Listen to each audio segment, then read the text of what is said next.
아침 식사 시간이에요. 삶은 달걀을 먹는데 안쪽이 녹색을 띠고 있어요. 상한 걸까요? 그냥 달걀을 너무 오래 삶아서 그런 거예요. 이 현상은 흰자에 있는 얇은 층의 황과 노른자에 있는 철분 때문에 발생해요. 이 화학물질의 혼합물은 검은색이지만 노른자에 아주 얇은 층이 섞이기 때문에 녹색으로 변해요. 이 녹색 부분은 걱정하지 마세요. 먹어도 안전합니다. 사진을 찍을 때 완벽한 미소를 얻기 위해 치즈라고 말하죠. 하지만 19세기에는 달랐어요. 사진작가들은 모델에게 푸른이라는 말을 하게 했어요.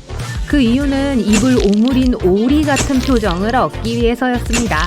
그런 표정이 사진을 찍을 때 점잖은 모습이라고 여겨졌어요.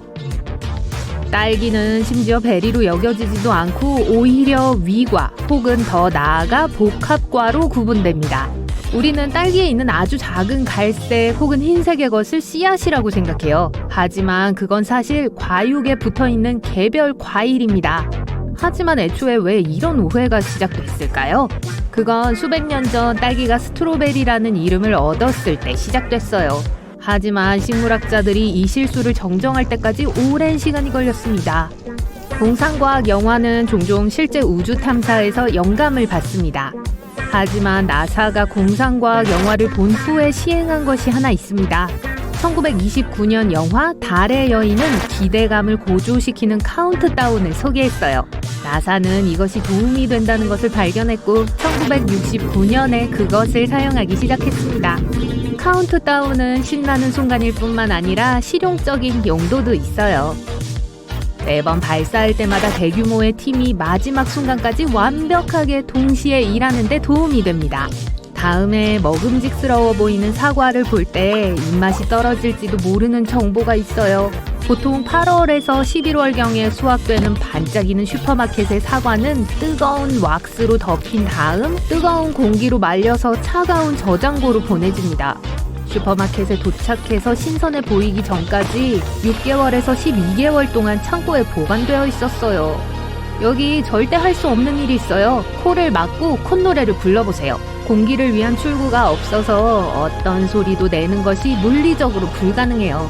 그린랜드에 있는 세계에서 가장 큰 국립공원은 놀랍게도 97만 평방킬로미터를 차지합니다. 캘리포니아의 2배 크기예요. 규모가 크긴 하지만 이 거대한 지역에는 40명의 영구 거주민만이 살고 있어서 지구상에서 가장 고립된 장소 중 하나입니다. 입냄새가 문제라고요? 보통은 껌을 선택하지만 그만큼 효과적인 다른 것들이 있어요. 오이는 훌륭한 천연 해결법이고 매우 효과적입니다. 껌과 비슷하게 작용하면서 오이는 침 생산을 자극하도록 도와요.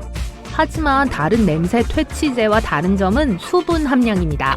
아직 남아있는 원치 않은 음식 조각을 씻어내는 것도 냄새를 유발하는 건조한 입을 피하는 데 도움이 돼요. 우리는 Z가 알파벳의 맨 마지막으로 합류한 글자라고 생각하고 있어요. 하지만 사실 J였습니다. 오래전 1524년에 한 이탈리아 문법학자가 I와 J를 분리하는 방법을 찾고자 했어요. 둘이 함께 하나의 모음이었다가 나중에 J는 Y처럼 들리는 자음으로 사용되었습니다. 1633년이 되어서야 영어 문법책에서 J의 적절한 사용을 설명했고 그것은 오늘날 우리가 사용하는 방식으로 알파벳에 입력됐어요. 최초의 진공청소기는 1901년에 발명되었는데 캠핑카 크기였고 그것을 작동하는데 4명이 필요했어요. 동력을 공급하기 위해 사용되는 가솔린 엔진도 그것을 움직이기 위해 말이 필요했습니다. 주로 말의 뒤처리를 하는데 사용됐을 거예요. 머지않아 사람들은 집을 청소하는 더 쉬운 방법을 발견했고 1910년에 최초의 휴대용 진공청소기가 발명되었습니다. 만약 돼지처럼 땀을 흘린다는 말을 들었다면 기분 나빠할 필요가 없어요. 사실 돼지는 땀을 흘리지 않기 때문에 그건 오히려 칭찬에 더 가까워요. 모든 돼지는 땀샘 없이 태어나고 더위를 식힐 수 있는 유일한 방법은 시원한 웅덩이나 진흙탕을 찾는 거예요. 우산은 약 4,000년 전에 발명되었고 여성들만이 사용하도록 사회적으로 용인되었습니다. 우산의 원래 목적은 태양을 가리는 것이었고 패션 액세서리로 쓰였어요. 18세기 중반이 되어서야 남성들도 우산을 사용할 수 있게 되었고 오늘날 우리가 사용하는 현대적인 방수 버전이 만들어졌습니다. 그리고 중요한 건 1965년에 최초의 개 우산이 발명되었다는 거예요. 치과 의사들은 여러분이 단 음식을 먹는 것에 대해 매우 엄격할 수 있습니다. 그래서 솜사탕이 치과 의사에 의해 발명되었다는 것을 알게 된다면 놀랄 거예요. 존 C. 워튼은 치과 의사이자 제과사였는데 환자들에게 치료 후 간식을 주고 싶었어요. 어쩌면 환자들이 더 자주 오도록 하기 위해 간식을 줬는지도 모르죠. 이론적으로 우주로 가는 고속도로를 건설할 수 있고 중력의 영향을 조정할 수 있다면 시속 100km로 운전하면 우주까지 가는데 1시간밖에 걸리지 않을 거예요. 이걸 실현시키세요, 일론 머스크. 구름은 얼마나 무거울까요? 하늘에서 쉽게 떠다니기 때문에 무게가 많이 나가지 않을 것 같아요. 하지만 구름은 45만 킬로그램까지 무게가 나갈 수 있습니다. 이 거대한 구름이 여러분 위에 떠 있을 수 있는 건 저 위의 공기는 더 가볍고 아래에 있는 건조한 공기보다 밀도가 낮기 때문이에요. 물에 뜬 기름을 관찰할 때도 같은 효과를 볼 수 있습니다. 지루하거나 피곤해서 하품을 한다고 생각하세요? 글쎄요, 그건 잘못된 생각이에요. 우리는 낮에 더 자주 하품을 하지만 몸이 정신을 차리도록 돕는 방법이에요. 찬 공기를 들이마시고 근육을 스트레칭해서 뇌로 가는 흐름을 식혀줘요. 연구원들은 하품을 기반으로 여러 가지 종의 동물에서 뇌의 크기를 확인했습니다. 뇌가 클수록 하품은 길어져요. 여러분은 얼마나 길게 하품을 하세요? 비디오 게임을 정기적으로 하는 것이 모든 게이머에게 뇌의 회백질을 증가시킵니다. 이건 근육 조절, 기억, 지각, 공간 탐색을 통해 뇌 연결을 증진시키는 것을 돕습니다. 뉴욕의 한 의료센터의 실험은 3시간 동안 비디오 게임을 한 외과 의사들이 게임을 하지 않은 의사들보다 37% 더 적은 실수를 했고 27% 더 빨리 작업을 수행했다는 걸 발견했습니다. 키가 조금 더 컸으면 하고 바란 적이 있나요? 우주 부츠를 신으세요. 우주에 있을 때 인간의 몸은 최대 3%까지 자랄 수 있어요. 지구에서 사는 동안 우리 척추는 중력에 의해 압축됩니다. 하지만 무중력 상태에서는 감압으로 척추 디스크가 확장되어 척추가 길어질 수 있어요. 소는 서 있는 동안 완전한 렘 수면을 취하지는 않지만 가벼운 낮잠을 잘 수 있습니다. 이건 소의 조상들이 포식자를 피하도록 도와준 진화적 특성이에요. 소는 서서 낮잠을 자다가도 필요할 때 재빨리 도망칠 수 있어요. 누워서 잘 때만 완전한 렘 수면을 취합니다. 소는 4시간만 자면 다음 날을 위한 에너지를 완전히 충전할 수 있어요. 여성이 남성보다 더 많은 미뢰를 가지고 있고 여성의 35%는 슈퍼 테이스터로 여겨집니다. 남성은 15%에 불과해요. 그래서 더 많은 여성들이 피자에 죄수를 떠올리면 아마도 오렌지색 점프슈트를 입고 있는 걸 상상하실 거예요. 사실이지만 항상 그렇진 않았어요. 원래 미국 죄수들은 흑백 줄무늬가 있는 유니폼을 입었습니다. 20세기 초 상황이 바뀌기 시작했죠. 그리고 색을 다른 색으로 바꾸는 건 갱단과의 연관성을 차단하기 위한 걸로 여겨졌어요.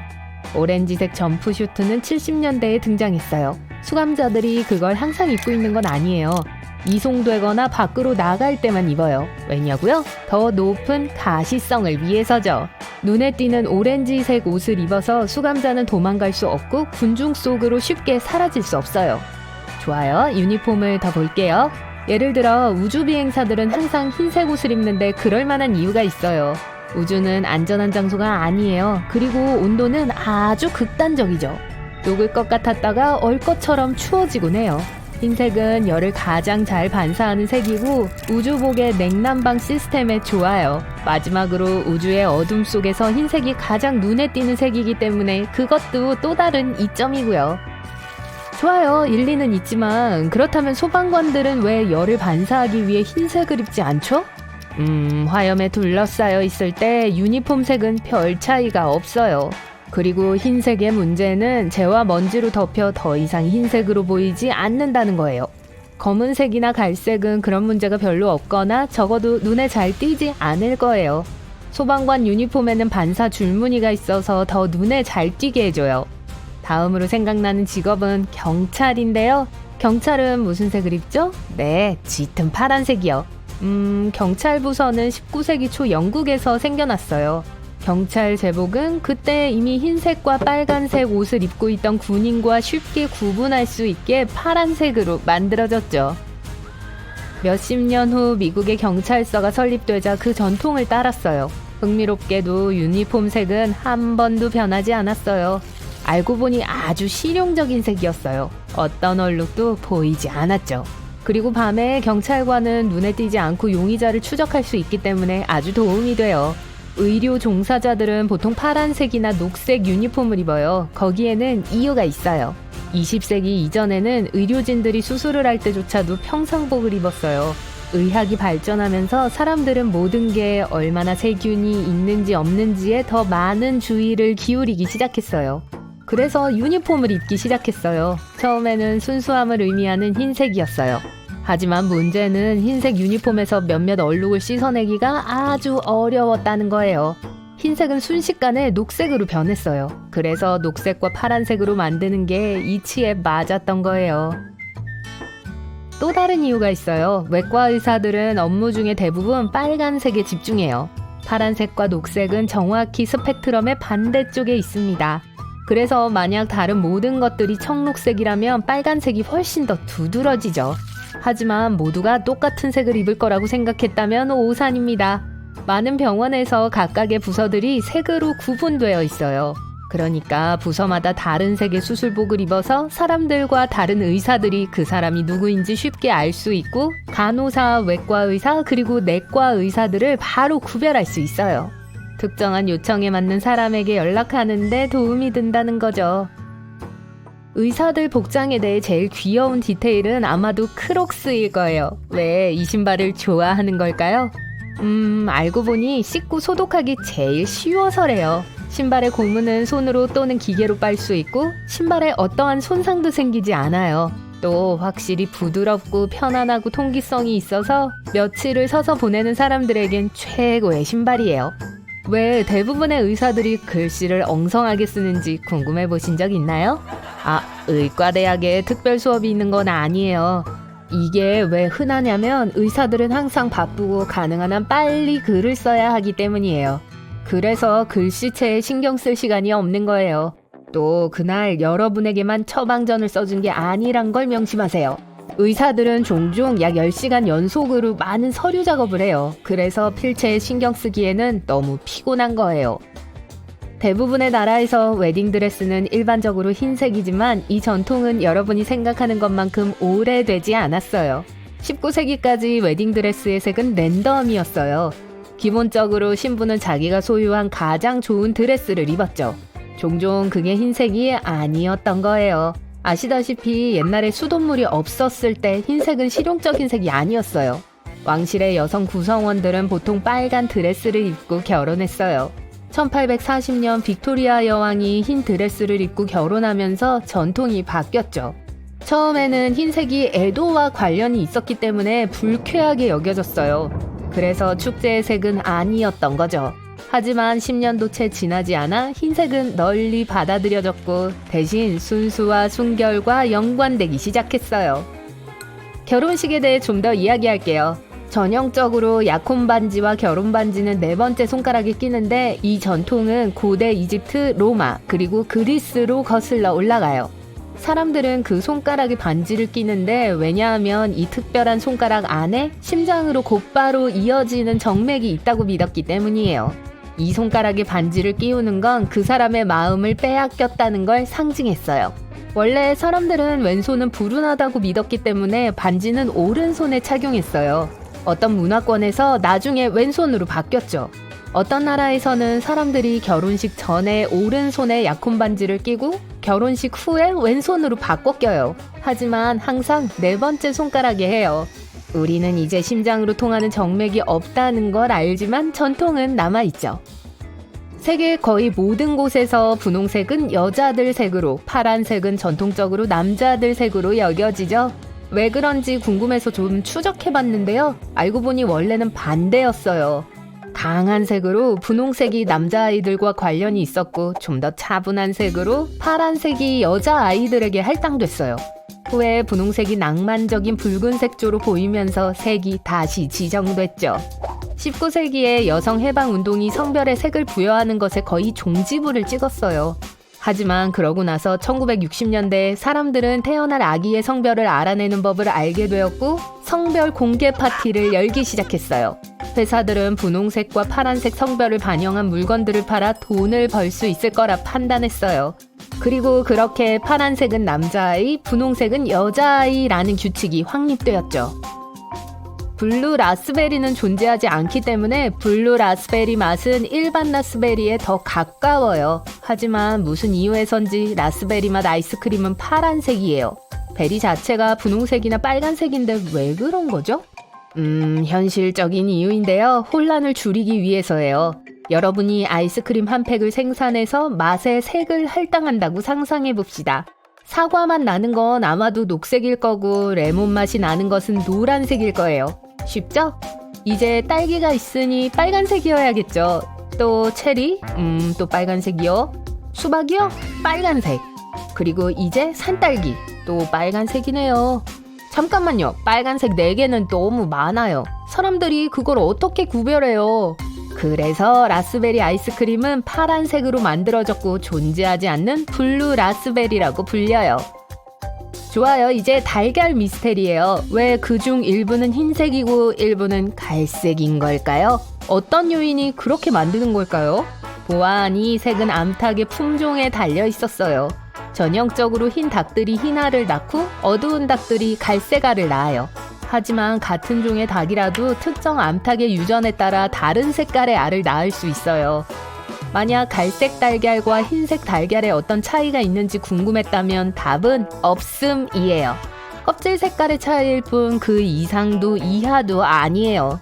노른자도 달라 보일 수 있어요. 노란색이나 주황색으로요. 이 색은 닭이 먹는 음식에 따라 달라요. 만약 식단에 많은 양의 노란색, 주황색 색소가 있었다면 노른자는 더 짙어질 거예요. 다시 말씀드리지만 색 말고는 차이가 없으니 걱정 마세요. 우리는 침실에 아무도 없다고 생각하지만 사실 무언가가 숨어 있어요. 빈대가 편히 쉬고 있죠. 낮 동안 활동적이지 않지만 빈대의 예리한 본능은 우리가 잠자리에 드는 순간을 알아차립니다. 우리가 깊게 숨을 쉬면서 많은 양의 이산화탄소를 배출하기 때문이죠. 이건 마치 저녁 식사를 알리는 종처럼 빈대를 밖으로 유인합니다. 빈대는 집을 오염시키는 것 외에는 다른 목적이 없어요. 포식자 없이 침대에서 쉽게 얻을 수 있는 먹이를 공급받으며 매우 평화로운 삶을 삽니다. 빈대는 믿을 수 없을 정도로 강인하고 인간이 여행하는 모든 지역에 살 수 있어요. 사람의 짐에 올라타고 극장, 병원, 학교, 호텔과 같은 공공장소로도 이동합니다. 먹이 없이 1년 내내 생존할 수 있기 때문에 긴 여정은 전혀 문제가 되지 않아요. 빈대를 잡으려고 애쓰지 마세요. 크기가 6mm 정도밖에 되지 않아서 매우 빠르고 쉽게 23장소를 찾습니다. 유일한 방법은 살충제를 사용하는 거예요. 하지만 내성이 있기 때문에 해충 방제업자는 살충제의 강도를 끊임없이 조정해야 합니다. 빈대는 스스로를 보호하는 해독 효소를 생산해요. 그래서 세대가 지남에 따라 훨씬 더 회복력이 강력해집니다. 2008년에 한 연구는 30년 전의 빈대와 그 당시의 빈대를 비교했어요. 이전 세대의 빈대를 제거하는 데는 0.3 나노그램의 물질만 필요했습니다. 하지만 신세대 그룹은 10,000 나노그램까지 필요했어요. 더 중요한 것은 알을 제거하는 것입니다. 암컷벌레가 매일 밤 알을 낳습니다. 그리고 6개월 평생 동안 최대 500개 알을 낳을 수 있어요. 부엌에서 개미 몇 마리가 돌아다니는 것을 보게 됩니다. 지금 봄이고 매년 이맘때면 개미들은 단백질을 기반으로 한 음식을 선호해요. 늦여름 식단은 더 달고 기름집니다. 이 개미들은 단지 정찰병일 뿐이고 새로운 식량원을 찾으려는 중이에요. 더러운 부엌과 가득 찬 쓰레기통의 냄새가 개미를 끌어모읍니다. 일단 목표를 찾으면 페로몬으로 자신들의 여정을 표시해서 전체 집단에게 자신들이 발견한 먹이의 위치를 알려줘요. 개미 군락은 작게는 약 1000마리의 접시 정도 크기일 수도 있고 최대 10만 마리의 구성원이 있는 2m 크기일 수도 있어요. 또한 1개 이상의 집단이 결합된 슈퍼 군집의 사례도 있습니다. 발견된 가장 큰 것은 이탈리아, 프랑스, 그리고 스페인 세 나라에 걸쳐 있어요. 6,000km 이상으로 이 초거대 식민지에는 수백만 개의 둥지가 있고 수십억 마리의 개미가 있는 것으로 추정됩니다. 그래서 많은 개미들이 집으로 들어오는 위험을 이해한다면 식초화물을 1대3으로 혼합하여 스프레이병에 섞어서 경비병들의 흔적을 쉽게 제거할 수 있어요. 그냥 바닥에 뿌려주세요. 식초는 냄새 자국을 없애줍니다. 위험은 단지 수천 마리의 개미들과 집을 공유한 것뿐만이 아니에요. 안정적인 식량 공급원이 확보되면 벽과 바닥 안에 둥지를 만들 수도 있어요. 그건 주택의 기반을 약화시켜 개미들을 제거하는 것을 더욱 어렵게 만들 거예요. 쓰레기통 안에서 달콤한 진미를 맛보는 또 다른 해충은 바퀴벌레입니다. 물 없이 일주일만 살아남을 수 있기 때문에 습한 지역, 주로 지하실에서 발견됩니다. 하지만 현장에서 잡히는 위험을 피하기 위해 음식 없이 한 달까지 살 수 있고 머리를 써가며 먹이를 먹어요. 바퀴벌레는 2억 8천만 년 전에 이러한 진화적 특징을 얻었어요. 분명히 바퀴벌레는 오랫동안 성가신 존재였습니다. 부엌에서 바퀴벌레를 발견하면 빠르게 포획을 피하는데 시속 5km로 달릴 수 있어요. 지하실로 쫓아 내려가면 벽에 갈라진 틈으로 재빨리 숨어버립니다. 그 안에서 바퀴벌레 어미는 최대 50개의 알을 낳을 것이고 알이 부화했을 때 새끼들은 먼지 크기이기 때문에 찾는 건 불가능해요. 하지만 36일 안에 어른이 되기 때문에 가능한 한 빨리 제거해야 합니다. 바퀴벌레는 살충제에 저항하는 또 하나의 강력한 벌레예요. 부엌을 깨끗하게 유지하고 감귤을 기반으로 한 제품을 사용함으로써 완전히 저지하는 것이 더 쉬워요. 바퀴벌레는 그 냄새를 못 견뎌해요.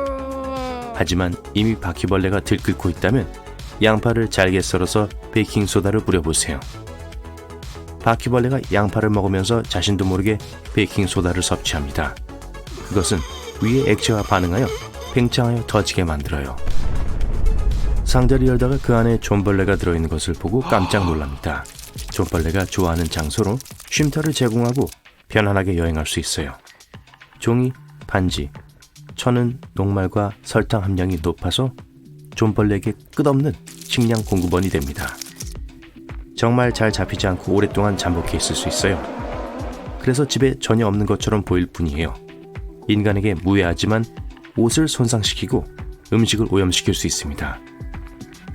하루에 알을 3개까지 낳고 8년 동안 살 수 있기 때문에 제거하는 방법을 찾는 게 좋을 거예요.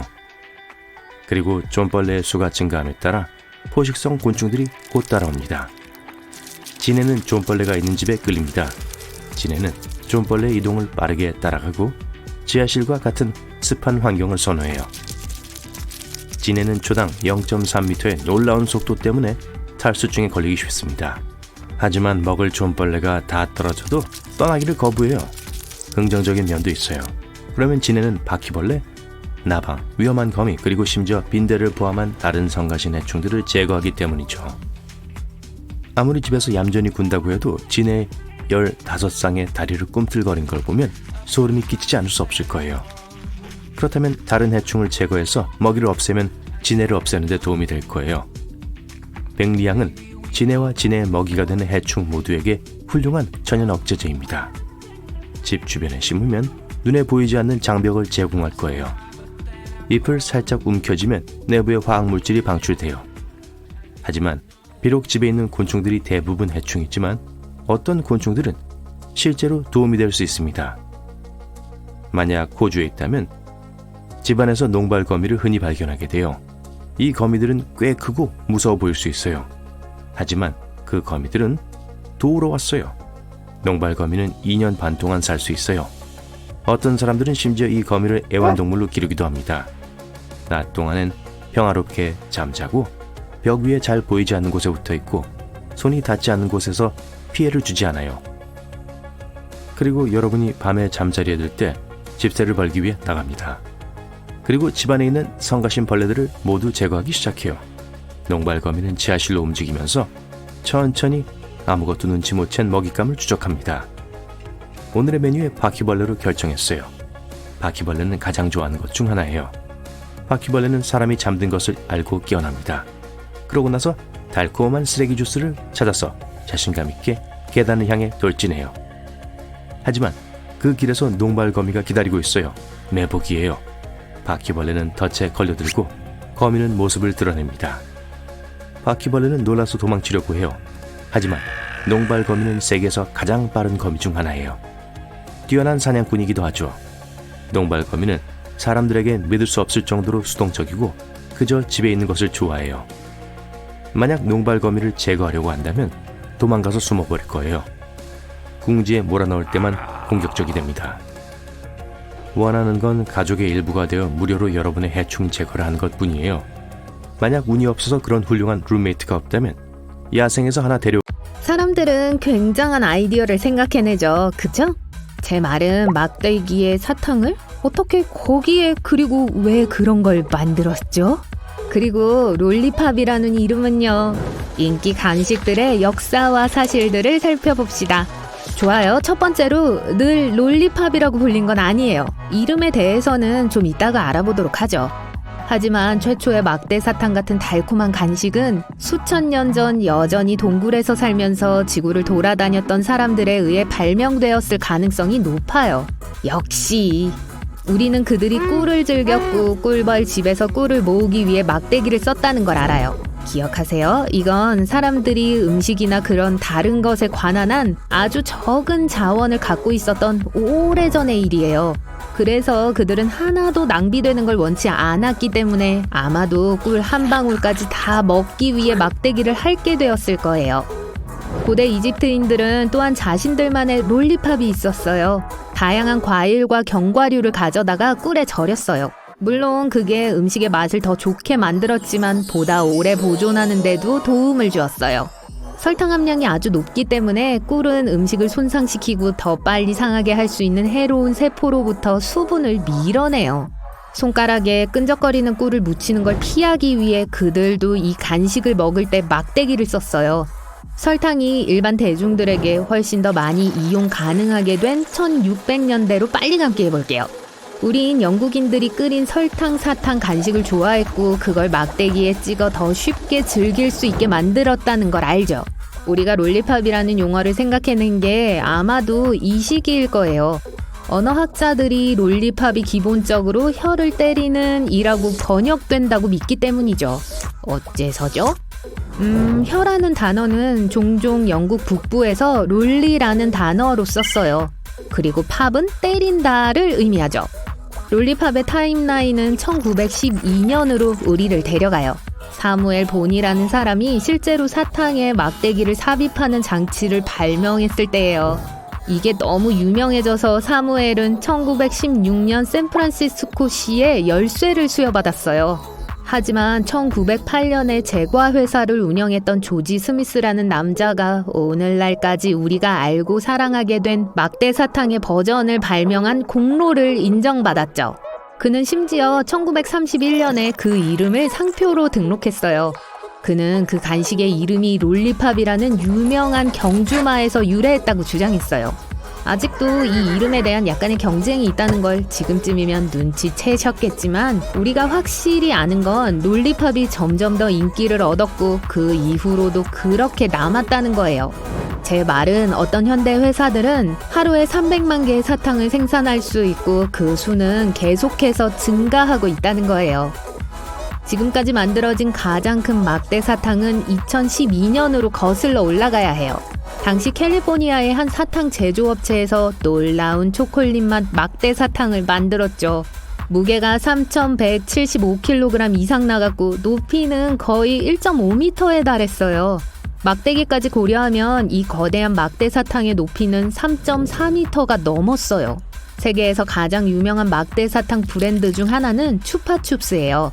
이 브랜드 로고 뒤에 아주 잘 알려진 이름이 있다는 거 아세요? 다름 아닌 유명한 초현실주의 예술가인 살바도르 달리였어요. 회사는 1969년에 로고를 디자인하기 위해 그에게 의뢰했고 그는 우리가 알고 사랑하는 추파춥스의 이름이 밝은 색상의 데이지 모양에 쓰여있는 특색 있는 디자인을 고안해냈죠. 이 유명한 화가는 또한 로고가 옆면이 아닌 사탕 위에 놓여야 한다는 것도 생각해냈어요. 왜일까요? 그래야 여러분이 사탕 포장 때문에 생기는 주름 없이 항상 로고를 완벽하게 볼 수 있으니까요. 똑똑하죠? 그쵸? 더군다나 이 브랜드는 우리가 사탕을 즐길 제일 흔치 않은 장소와도 관련이 있어요. 그 이야기는 추파춥스가 우주에서 먹힌 최초의 막대 사탕이었다는 거예요. 때는 1995년 우주비행사가 우주정거장에 추파춥스를 가져오면서 공식적으로 무중력 환경에서 소비된 최초의 막대 사탕이 됐어요. 맛이 달랐을지 궁금하네요. 바다 밑에도 추파춥스가 있지만 여러분이 생각하는 것과는 달라요. 물속에서 막대 사탕을 즐기는 게 세상에서 가장 쉬운 일은 아니잖아요. 그쵸? 하지만 2000년에 남극해의 웨델해로 탐험을 진행하던 중 한 무리의 과학자들이 이상하게 생긴 해면을 우연히 발견했어요. 둥근 모양의 머리를 하고 있었고 놀랍게도 막대 사탕과 비슷했죠. 당연하게 어울리는 이름을 얻었어요. 짧은 버전은 S 추파춥스예요. 만약 이 생물의 사진을 검색해본다면 해저 바닥에 흩어져 있는 수중 막대 사탕처럼 보일 거예요. 모양에 대한 이야기를 하는 동안 왜 막대 사탕 막대기가 플라스틱 디자인에 네모난 구멍이 있는 특징을 하고 있는지 궁금해 본 적 있나요? 사실 이건 제조 과정과 관련이 있어요. 생산될 때 사탕은 막대기에 녹여져요. 이건 막대 사탕의 윗부분이 느슨해져서 떨어지지 않도록 막대 사탕에 단단히 붙어있게 해줘요. 오, 그래요. 또 다른 이유는 안전 기능인데 실수로 막대 사탕을 삼켜도 질식할 위험이 없게 하기 위해서예요. 공기가 통할 수 있게 해주기 때문에 어딘가 안 좋은 곳에 끼더라도 숨 쉴 수 있는 공간이 남아있게 해줄 거예요. 요즘은 투시롤이라는 회사가 가장 큰 막대 사탕 제조업체가 되었어요. 매일 1600만 개 이상의 사탕을 만들어요. 덤덤 롤리팝 같은 경우는 발명가로부터 이름을 얻었어요. 그는 제품의 주요 독자층인 젊은 세대가 발음하고 기억하기 쉬운 이름을 원했어요. 덤덤 미스테리 맛은 어때요? 실제로 그렇게 미스테리한가요?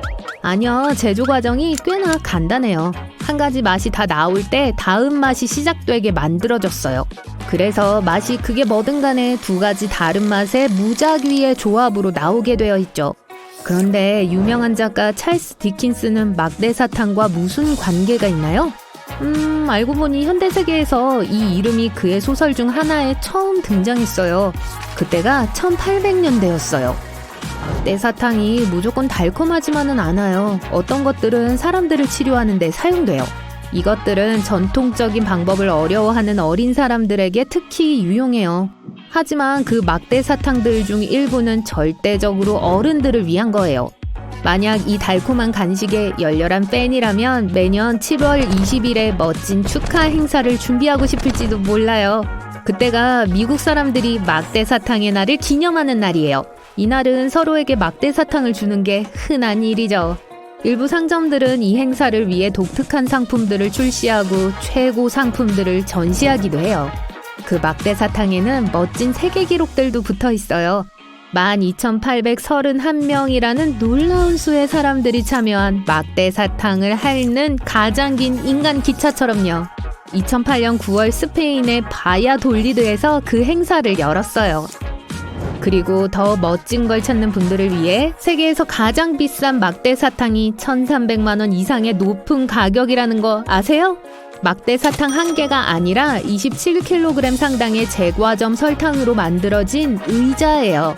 우리는 말 그대로 세계가 하루에 얼마나 많은 막대 사탕을 소비하는지 알지 못해요.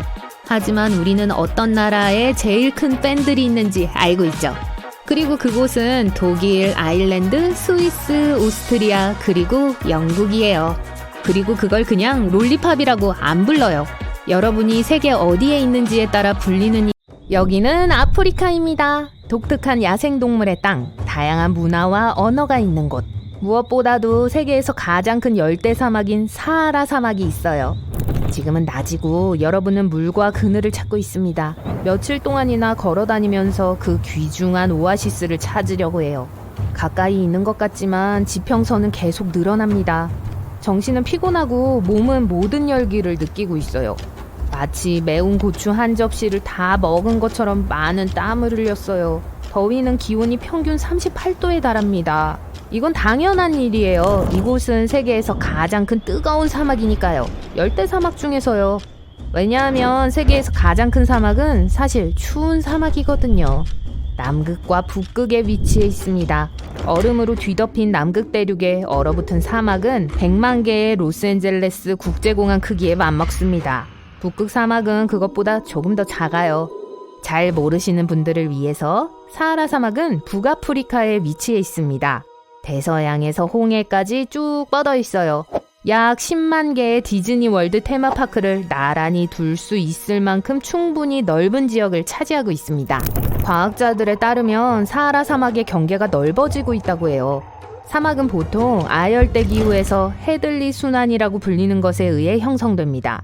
공기는 적도에서 상승하고 아열대 지방으로 하강해요. 이러한 공기의 순환이 건조 효과를 가져오고 사막의 풍경을 형성하죠. 1920년대 이후로 사하라 사막은 10% 이상 팽창해 왔어요. 어떻게 된 일일까요? 처음부터 시작하죠. 여러분은 아마도 사하라 사막을 오늘날 지구상에서 가장 사람이 살기 힘든 곳 중 하나로 알고 있을 거예요. 참고로 사막으로 간주되기 위해서는 1년에 10cm 미만의 비가 내려야 합니다. 매우 적은 강수량 지수 때문에 사막은 보통 건조하고 황량해요. 공기 중에 습기가 거의 없고 낮 기온은 54도까지 올라갈 수 있어요. 물이 부족하기 때문에 보통 동식물이 그렇게 많지 않습니다. 하지만 사하라 사막의 경우 항상 그런 건 아니었어요. 오늘날 수톤의 모래가 없는 북아프리카를 상상하기는 어렵습니다. 하지만 약 2만 년 전 사하라 사막은 사실 하나의 큰 오아시스였어요. 최근의 발견은 과학자들이 현재 녹색 사하라라고 부르는 것의 명확한 증거를 보여줍니다. 1800년대 중반 사하라를 횡단하던 독일 탐험가는 유목민 예술가들이 남긴 그림과 판화를 발견했어요. 그가 그 그림에서 본 건 실제 환경과 전혀 다르게 보였어요. 낙타와 사막의 초목만 있는 메마른 풍경 대신에 그 바위 그림에는 기린과 하마 같은 정글 동물이 담겨 있었어요. 심지어 가축과 소와 양과 같은 풀을 뜯는 동물들의 모습도 있었습니다. 현대 사하라에서는 불가능해 보이는 풍경이죠. 예술가들은 보통 주변에서 보이는 것을 그립니다. 그래서 이 발견은 독일 탐험가의 흥미를 끌었죠. 그 그림은 매우 상세해서 예술가들이 그 동물들을 가까이 보고 그린 것이 틀림없었어요. 이 바위 그림은 서사하라에서 사우디아라비아에 이르기까지 아프리카 대륙의 북부에 퍼져 있습니다. 지질학자들은 곧 이것에 깊은 관심을 가졌고 이것이 무엇을 의미하는지에 대해 첫 번째 단서를 발견했어요. 북아프리카가 한때 훨씬 더 습했다는 것을 확인할 수 있었습니다. 모리타니 해안 근처의 심해 퇴적물에서 증거를 발견했어요. 사하라 더스트 플럭스라고도 알려진 수중모래와 진흙의 표본은 지질학자들에게 녹색 사하라가 실제로 가능하다는 것을 보여주었습니다. 사막에서 더 많은 먼지가 바닥 밑바닥으로 날릴수록 그 지역의 기후는 더 건조해져요. 퇴적물 중심부는 습한 기간 동안 북아프리카에서 나오는 먼지가 훨씬 적어서 절반 정도 수준이었다는 것을 보여줍니다. 이 기간은 지구의 자연 주기와 관련이 있어요. 보통 지구는 23.5도의 기울기에서 회전합니다. 하지만 이 각도는 일정하지 않고 시간이 지남에 따라 변해요. 지구의 기울기는 각 반구가 받는 햇빛의 양에 영향을 끼칩니다. 그것은 지구의 여러 생태계 기능에 영향을 줍니다. 녹색 사하라 기간 동안 지구는 오늘날보다 4에서 8% 더 많은 햇빛을 받았어요. 그래서 약 2만 년 전에 지구가 기울었을 때 북반구는 더 많은 직사광선을 받았고 그 지역의 습도에 영향을 미쳤어요. 북반구가 더워짐에 따라 몬순 활동에 영향을 주었습니다. 좀 더 구체적으로 말하자면 서아프리카 몬순이죠. 몬순은 한 지역의 강우량과 습도에 영향을 미치는 바람 시스템입니다. 지구의 한 부분이 따뜻해지면 더 많은 공기가 상승하게 됩니다. 그것은 바람과 결합하여 수분을 대기로 끌어올려요. 조금씩 북아프리카의 습도가 높아졌어요. 늘어난 습도로 사하라 지역에 실제 수역이 존재하게 됐습니다. 식물이 자라면서 모래보다 수분을 더 잘 유지했어요. 사하라 사막 전역에 걸쳐 천연 분지와 그 안에 미국의 5대5를 모두 수용할 수 있을 정도로 큰 호수들이 있다는 증거가 있습니다. 고고학자들은 현재 건조한 지역에서 활기찬 사회의 증거를 발견했어요. 고대 문화는 아프리카의 습한 시대를 충분히 활용했던 것으로 보여요. 연구에 따르면 약 9,000년 전에 사하라 사막 전역에서 인구가 정점에 달했다고 합니다. 벽난로, 사냥 도구, 낚싯바늘, 그리고 심지어 물고기 뼈 더미 흔적도 있어요. 기록에 따르면 800만 년 동안 230번 이상의 녹색 기간이 있었다고 합니다. 태양 복사는 자연적인 궤도 주기 때문에 항상 변화합니다. 그래서 지구는 틀림없이 녹색 사하라의 순간을 다시 맞이하게 될 거예요. 지금으로부터 수천 년 후일 수도 있지만 꼭 있을 거예요. 사하라가 녹지대로 변하는 것과 마찬가지 방식으로 다시 사막지대로 변할 수도 있어요. 이렇게 생각해보세요. 필요한 건 상당한 축 기울기와 몇 년간의 재조정 뿐이에요. 하지만 현재 과학자들의 주의를 끌고 있는 건 또 하나의 다른 현상입니다. 메릴랜드 대학 국립과학재단의 최근 연구에 따르면 사하라 사막은 지난 90년 동안 10% 팽창했어요. 이 현상은 사막화라고도 불리는데 말 그대로 비옥한 땅이 사막의 땅으로 변하는 것을 의미해요.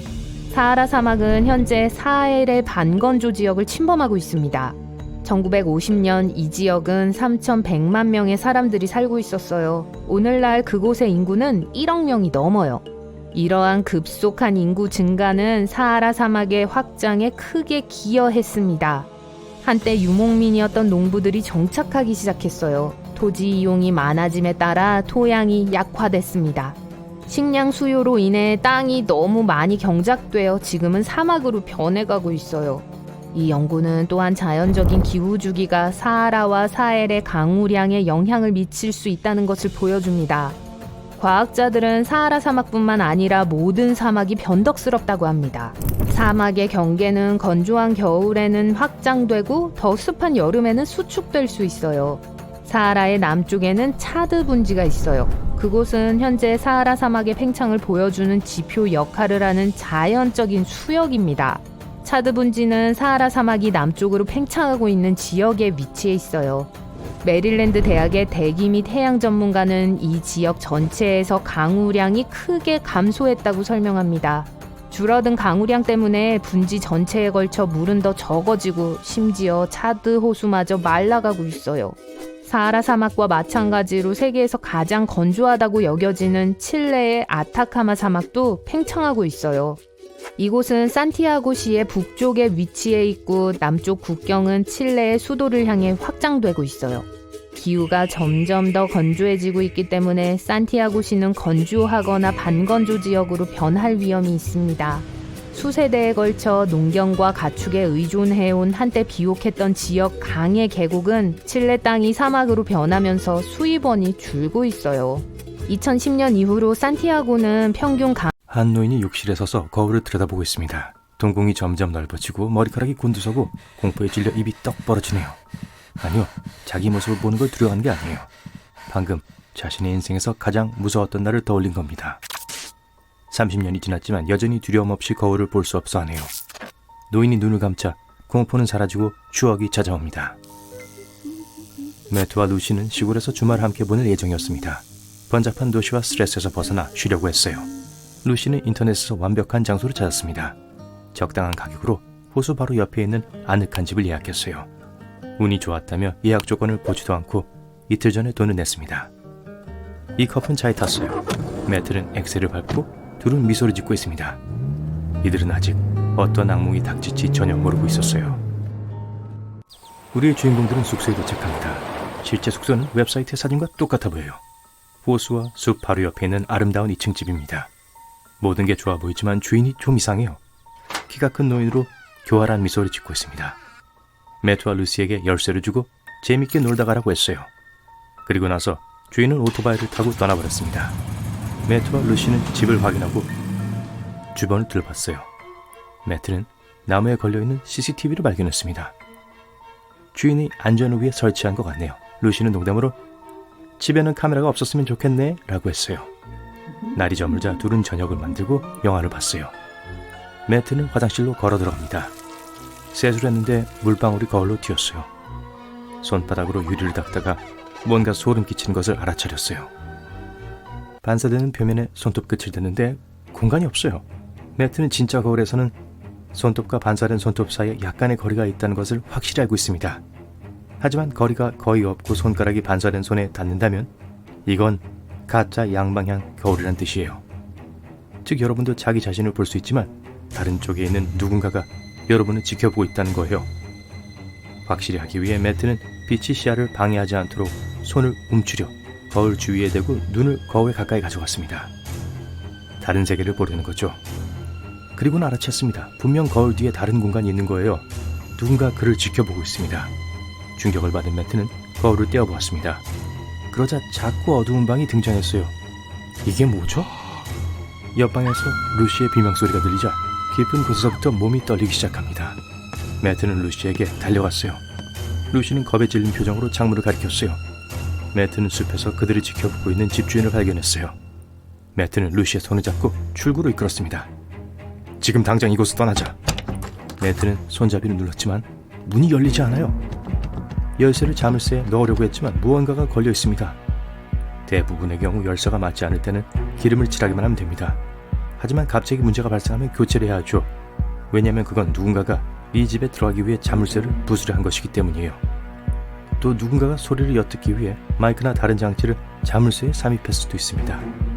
매트는 창문으로 나가려고 했지만 창문도 밖에서 잠겨 있었어요. 유리창에 의자를 던졌지만 방탄유리네요. 이게 무슨 일이죠? 둘은 주위를 둘러보고 뭔가를 또 발견합니다. 바닥, 벽 근처에 먼지와 흙이 남아있네요. 호텔이나 다른 사람의 집에서 이런 먼지가 보인다면 벽을 확인해보세요. 이 잔에는 누군가 드릴로 녹음 혹은 녹화 장치를 설치하고 있었다는 흔적입니다. 또한 콘센트가 불규칙하게 설치되어 있다면 마이크나 카메라가 뒤에 숨겨져 있을 수도 있어요. 벽에 램프가 걸려있네요. 매트가 램프에서 작은 마이크를 떼어냅니다. 마이크에 이중 거울까지. 어딘가에 분명히 카메라가 있을 거예요. 감시 장치는 종종 침실과 욕실, 인테리어용 거울, 싱크대 아래에 설치됩니다. 방의 모든 모서리, 연기 감지기 및 환기구를 확인해보세요. 보통 작은 카메라와 녹음기를 스위치나 선반 모서리, 인테리어 용품 뒤에 설치합니다. 가장 흔하고 진부한 건 인형 아니에요. 어떻게 방을 확인해야 할지 모르시겠다면 루시의 방법을 따라해보세요. 루시는 핸드폰에 불을 끄고 손전등을 켰습니다. 어떤 카메라 렌즈든 빛을 비추면 어둠 속에서 빛나게 되어 있으니 분명히 눈에 띌 거예요. 또한 휴대폰 전면 카메라는 렌즈에서 나오는 적외선을 감지할 수 있습니다. 이렇게 방 전체를 살펴보면 화면에 작은 섬광이 보일 거예요. 매트와 루시는 거실에서 여러 대의 카메라를 찾았습니다. 하나는 샤워실에, 그리고 2개는 침실에 설치되어 있었어요. 이런 장치들을 찾는 다른 방법도 있습니다. 요즘 불법 카메라는 대부분 와이파이로 작동합니다. 해당 공간을 검색하고 인터넷에 연결된 보안 감시 기기를 탐지하는 특수 앱을 다운로드해 보세요. 누군가 감시를 하고 있다고 생각되면 와이파이 라우터를 콘센트에서 분리해도 되고요. 매트와 루시는 그렇게 했습니다. 매트가 경찰에 신고를 하려고 하는데 웬일인지 전화가 잘 안 되네요. 카메라를 찾는데 너무 급급해서 중요한 것, 즉 디지털 보안을 잊어버렸습니다. 휴대폰에 들어가는 가장 일반적인 방법 중 하나는 와이파이를 사용하는 거예요. 알 수 없는 와이파이를 사용하지 마세요. 이렇게 하면 기기에 접근할 수 있는 권한이 자동으로 부여됩니다. 범죄자가 대화를 듣고 데이터를 훔치고 이를 방해할 수 있습니다. 또한 알 수 없는 파일 및 링크도 열지 마세요. 매트와 루시는 집에 들어갔을 때 이 와이파이를 연결했어요. 그래서 지금 통화가 안 되는 겁니다. 큰 집에 갇혀 불법 카메라에 둘러싸인 주인공들은 다음에 무엇을 해야 할지 생각했어요. 매트는 화장실로 가서 가짜 거울 뒤에 있는 작은 방으로 걸어 들어갑니다. 의자 하나와 철문이 있고 잠겨있네요. 한편 루시는 거실의 천장을 살펴보다가 통풍구를 발견했습니다. 아마도 이곳을 통해 밖으로 나갈 수 있을 겁니다. 루시는 이곳으로 기어들어가 도움을 요청할 수 있을 거라고 확신했어요. 매트는 의자 위에 서서 뚜껑을 열었어요. 그러자 무서운 주인이 안녕하세요 라고 하네요. 환기구에서 머리를 내밀고 매트를 보고 있어요. 루시는 공포에 질려 소리를 지르고 매트는 의자에서 떨어졌습니다. 매트는 일어서서 루시의 손을 잡고 함께 방의 다른 끝으로 도망쳤어요. 주인이 환기구에서 나왔고 매트는 그에게 의자를 던졌습니다. 이 변태야, 저리 가! 주인은 무슨 일이 일어나고 있는지 이해하지 못하고 있었어요. 여러분이 제 모든 카메라를 망가뜨렸죠? 그럼 어떻게 여러분을 지켜볼 수 있죠? 라고 물었습니다. 뭐라고요? 매트는 놀라서 대답했습니다. 주인은 깜짝 놀라더니 잠깐만요. 임대계약서를 읽지 않으신 건가요? 라고 했어요. 집안에 카메라와 마이크가 설치되었다고 웹사이트에 적혀 있었어요. 어떤 사람들은 감시당하는 걸 좋아한다고 해요. 주인은 매트와 루시도 그들 중 하나라고 생각했고요. 주인은 고개를 젓더니 문을 열고 이 둘을 놓아줍니다. 둘은 차에 올라타서 이 숙소의 웹사이트를 확인합니다. 그런데 모든 게 제거되어 있었어요. 정말 감시에 대한 내용이 있었을까요? 알 도리가 없죠.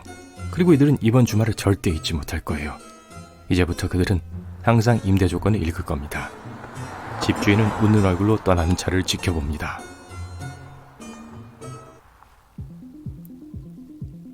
네, 가끔 실제로 일어나는 일입니다. 어떤 사람들은 집에 카메라를 설치해요. 하지만 설명에 꼭 그 내용을 표시해야 합니다. 그러니 항상 계약서를 읽으세요. 손님 몰래 카메라와 마이크를 설치한 것은 불법입니다. 강도들은 집뿐만 아니라 공공장소에도 몰래카메라를 설치할 수 있습니다. 따라서 ATM에서 비밀번호 누를 때 손으로 버튼을 가려야 한다는 건 상식이에요. 꼭 낯선 사람들이 볼 수 있기 때문만은 아니에요. 범죄자들이 작은 몰래카메라를 ATM에 직접 넣어 비밀번호로 볼 수 있습니다. 네, 카메라는 여러분을 긴장시킬 수 있지만 큰 이점도 있어요. 예를 들어 버스, 지하철, 트램에 카메라가 있죠. 치안을 감시하고 규칙 위반자를 찾고 운전자의 상태도 감시합니다. 대부분의 카메라는 그냥 녹화만 하는 게 아니에요. 인공지능과 다양한 센서를 갖추고 있습니다. 운전 중인데 잠이 들 것 같다면 카메라에 잡힙니다. 그러면 기기에서 정신을 차릴 수 있도록 신호를 보낼 겁니다. 카메라는 얼굴을 인식할 수 있기 때문에 사기꾼, 도둑, 훌리건을 잡는 데 도움이 될 거예요.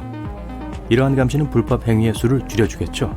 만약 도시에 CCTV가 고장나면 프로그램을 통해 특별 서비스 부서에 바로 알려집니다. 그리고 가장 멋진 것은 전 세계의 많은 거리 카메라에 접속할 수 있는 특별한 사이트가 있다는 거예요. 이와 같이 여러분 지구 반대편에서 일어나는 일을 컴퓨터로 관찰할 수 있습니다.